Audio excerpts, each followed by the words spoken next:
El país no se explica en un minuto. Muy bien, vamos con el tema de fondo y les presento a nuestros invitados que me están esperando. Yo tengo muchas ganas de conocerlos y tenerlos aquí. Los hemos estado esperando hace mucho porque queremos conversar con ellos. Y me van a entender por qué al inicio del programa pintamos de verde todo nuestro set y pintamos la selva aquí dentro del programa, porque me quiero sentir muy cercano a ellos en su lucha y en la necesidad de estar con ellos y de sentirlos muy cerca. Son líderes indígenas, de pueblos nuestros, de pueblos indígenas de nuestra Amazonía, defensores del bosque, que están hartos de ver cómo el petróleo rebosa en sus ríos y rebosa en sus campos. Y han conseguido algo muy potente en términos simbólicos de lo que me van a contar. Están pelea y pelea hace años con el lote 64. Y ahora les vamos a contar con detalle qué cosa es el lote 64 y cuál es la pelea que está detrás. Pero primero les presento a mis invitados. Olivia Bisatirco, presidenta del Gobierno Territorial Autónomo de la Nación Chapra. Olivia, ¿cómo está? Bienvenida, qué gusto conocerla. Gracias por estar con nosotros. Tamarim tatarisi chingros, wapre no wayambirgisan manda, no wasuri Olivia. Buenas tardes, estimado periodista. Gracias por la bienvenida. Mi nombre es Olivia Bisatirco, presidenta del Gobierno Territorial Autónomo de la Nación Chapra, Distrito del Morona, provincia de Atem del Marañón, departamento de Loreto. Excelente, gracias por venir. Ahorita vamos a comenzar a conversar, Olivia. Un gusto tenerla aquí y siéntase muy cómoda, por favor, que está usted en su casa. También está con nosotros Elmer Kunchim, presidente de la Federación de la Nacionalidad Achuar del Perú. Elmer, ¿cómo está? Bienvenido. Elmer Kunchim Sompinanch, presidente de la Federación de la Nacionalidad Achuar del Perú. Muy buenas tardes. Este espacio que me garantiza, mi nombre es Elmer Kunchim Sompinanch, presidente de la Federación de la Nacionalidad Achuar del Perú, donde estamos ubicados en el distrito de Andoas, distrito de Morona, provincia de Atem del Marañón, que venimos trabajando 66 comunidades, 6 organizaciones de bases, tenemos 1.200.000 hectáreas. Muy bien. Elmer, muchas gracias también por venir, por haberse tomado el tiempo de estar con nosotros y también está en su casa, por supuesto, Elmer.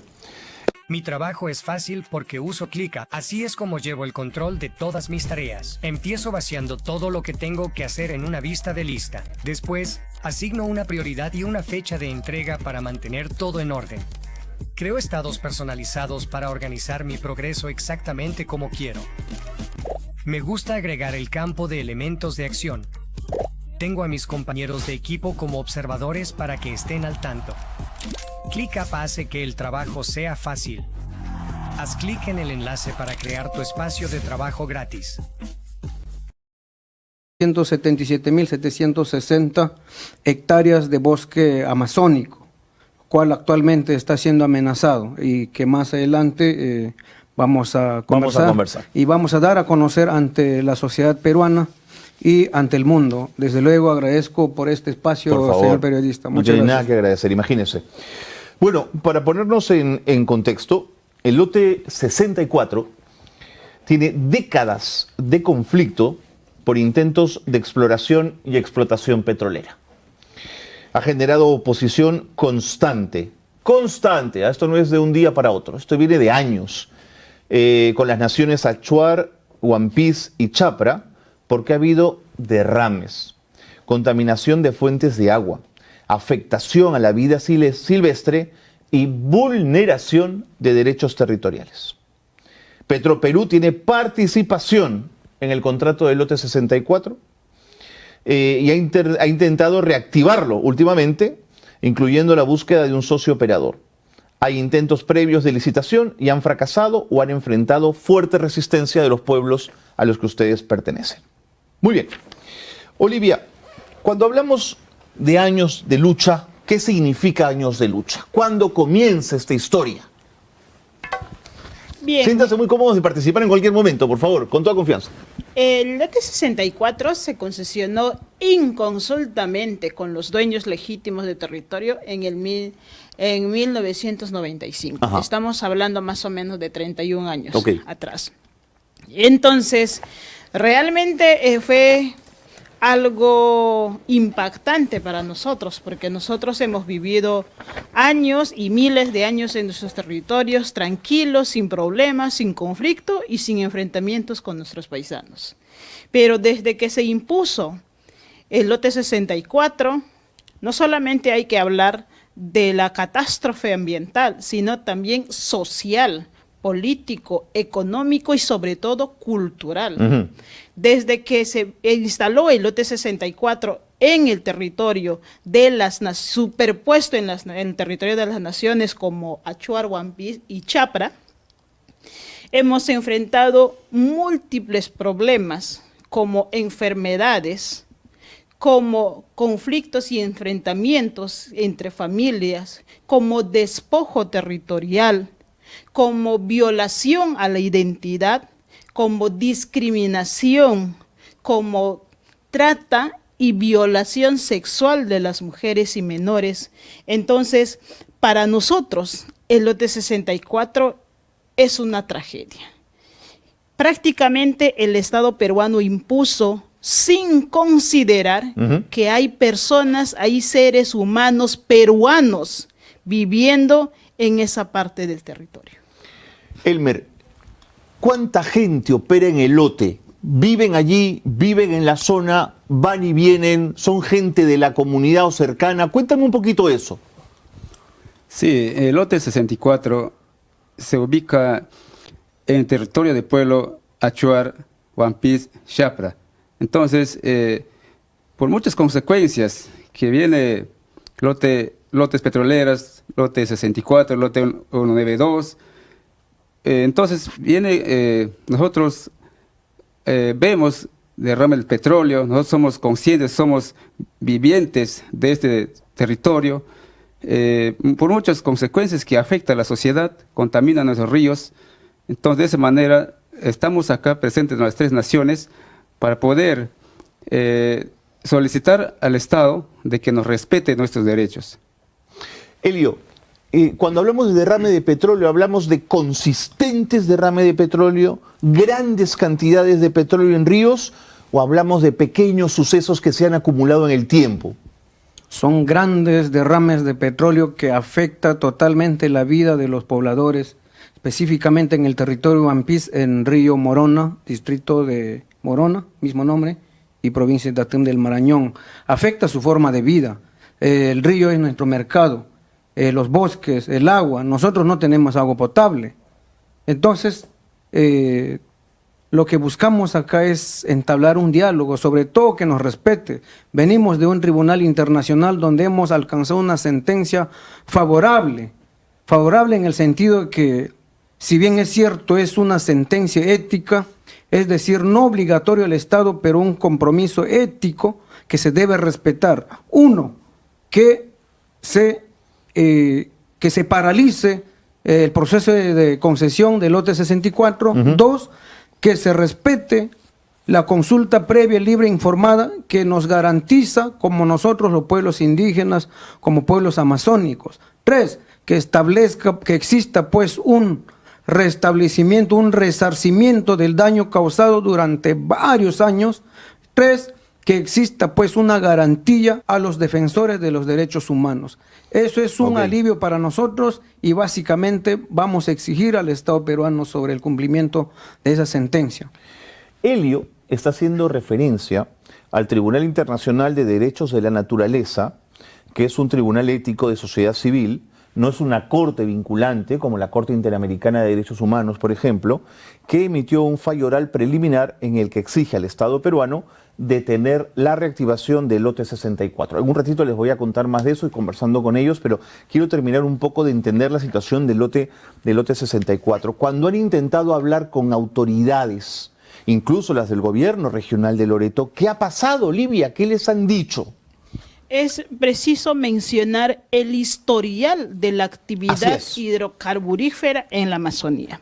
Para empezar, en la Amazonía, en Loreto y Amazonas, tenemos 831 derrames de petróleo ocasionados del oleoducto Ramal Norte y oleoducto norperuano, que está administrado por Petroperú.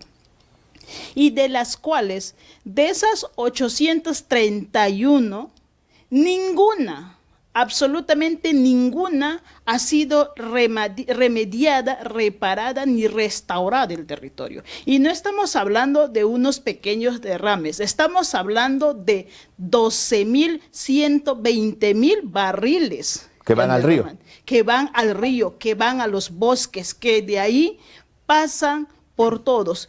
Quiero recalcar, como dijo mi compañero, nosotros en la Amazonía, absolutamente en Loreto, de 100% de la población en Loreto, solo el 5% tiene saneamiento básico.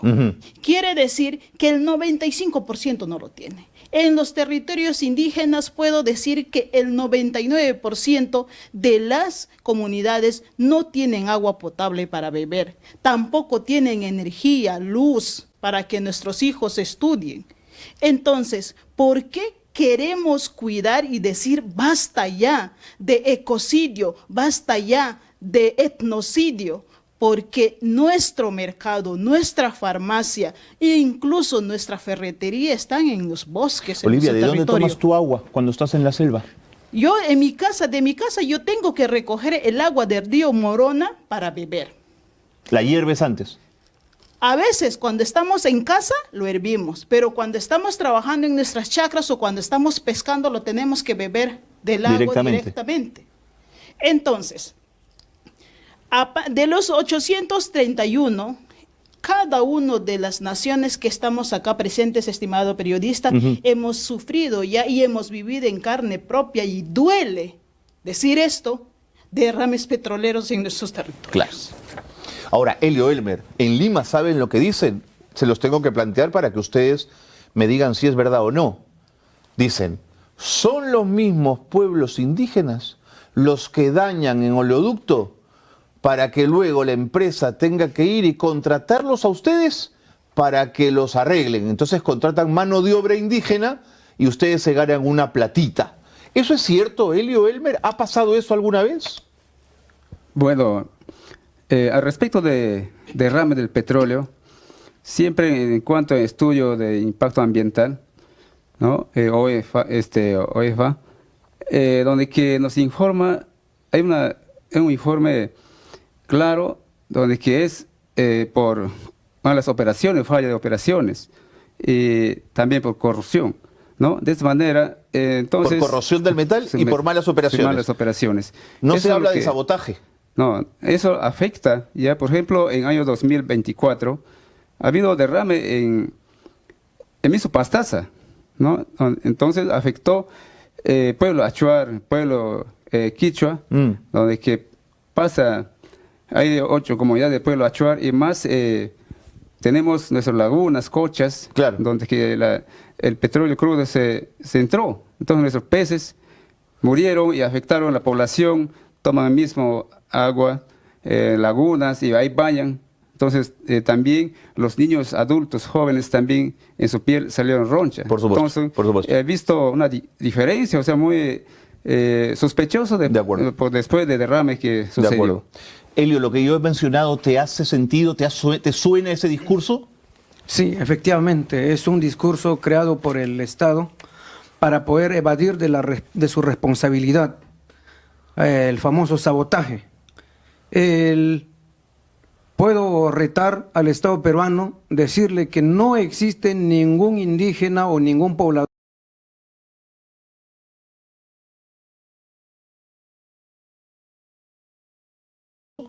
Sí, efectivamente, es un discurso creado por el Estado para poder evadir de su responsabilidad, el famoso sabotaje. Puedo retar al Estado peruano, decirle que no existe ningún indígena o ningún poblador amazónico condenado por delitos de daños. Eso me consta totalmente, por lo que el famoso sabotaje no existe. Más bien, lo que sí existe es que los mismos trabajadores de las empresas rompen la tubería para poder echarnos la culpa a nosotros. Nosotros no tenemos materiales para cortar la tubería del oleoducto norperuano donde yo vivo. Entonces, eso es un concepto totalmente creado por el Estado para evadir su responsabilidad. No lo digo yo, lo dice la UEFA a través de su información oficial, y también el Ministerio Público podemos constatar esa información, que no existe ningún indígena, ningún hermano indígena condenado ni procesado. Procesado quizá, pero condenado no existe. Motivo por el cual descartamos todo eso a la sociedad limeña, supuestamente la sociedad desarrollada. Sin embargo, nosotros venimos a informarles, a sensibilizar a ellos también que nosotros somos peruanos, por lo tanto tenemos los mismos derechos y obligaciones como país. Claro. Olivia, cuando el Estado peruano firma en 1995 un contrato petrolero, olvidándose que pueblos indígenas de peruanos están allí ubicados, y como que se olvidara de ustedes, ¿qué es lo que les está diciendo? ¿Que ustedes son ciudadanos de segunda clase? ¿Que ustedes importan menos? ¿Que el extractivismo es más importante que el bosque? ¿Qué entienden ustedes en ese momento? En varias ocasiones, en diferentes intervenciones, yo hice esta pregunta a los presidentes de la República y también al mismo gobierno, ¿no? Que me digan si somos peruanos, ¿no? Si somos peruanos, porque si no somos peruanos, entonces hay que buscar a qué país pertenecemos para defender nuestro territorio. Porque que yo sepa, en mi DNI dice nacionalidad peruana. No dice ecuatoriana, no dice boliviana, no dice esto. Somos peruanos. Pero para nosotros es un golpe muy fuerte, porque muchos, y el mismo Estado, va a otros países a decir la Amazonía, que conserva el 80% de la biodiversidad, los pueblos indígenas, cultura viva, pero sin embargo acá en el Perú nos está matando diario, estimado periodista. Nosotros vivimos gracias a la Madre Tierra, y todo ser existente vive gracias a la Madre Tierra. ¿De dónde sale la comida? ¿De dónde salen los alimentos? ¿De dónde sale el agua? ¿De dónde sale el aire?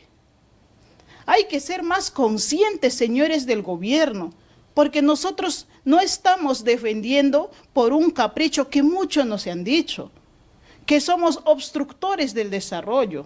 Yo prefiero defender y que me tilden de obstructores de desarrollo a que ser cómplice del feminicidio, del ecocidio y de la destrucción del planeta, porque tenemos conocimiento e información que los científicos están diciendo sobre el cambio drástico del clima en el mundo.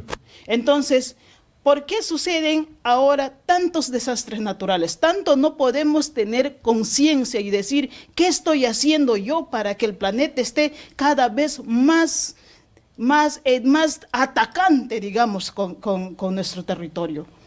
Por eso nosotros dijimos basta. Y quiero mencionar y decir cifras exactas. Cuando siempre nos dicen, son los indígenas que rompen los oleoductos, señores, hay que ser conscientes. Según el informe de OEFA y Ocinermin, el 72% de los derrames ocurridos son por fallas operativas o son por oleoductos en corrosión. Es lo que ha dicho Elmer, claro. Quiere decir, este oleoducto tiene más de 5 décadas. Sí, pues. Y está obsoleto, está viejo, no sirve. ¿Y por qué nos preocupa el lote 64? Porque el estudio de impacto ambiental presentado por ex operadora Geopar tenía 180 observaciones. ¡Epa! De esas 180 observaciones, una de ellas era que la información de ese estudio de impacto ambiental, algunos fragmentos estaban copy-paste de Wikipedia. No te puedo creer. Justamente de eso nos basamos para interponer la demanda, solicitando la nulidad del lote. Otro, no hubo consulta previa libre y con consentimiento. 2, no explicaban por qué este lote, si es que llegara a explotar, se va a tener que trasladar por río Morona, por los cuales nosotros navegamos, pescamos y tomamos de ahí. Esa es la preocupación. Y después se va a venir a utilizar este oleoducto que ya viene causando derrames. Yo le invito, señor periodista, que visite por lo menos algunos puntos de derrame, por ejemplo, el kilómetro 177, que ocasionó un derrame. Hemos visto las fotos mientras tú conversabas. Exacto. Impresionante, las manchas de petróleo. ¿Dónde está la responsabilidad humana, social, ambiental, cuando tenemos nuestros productos así? No hicieron limpieza. Nosotros queremos que restauren. Claro.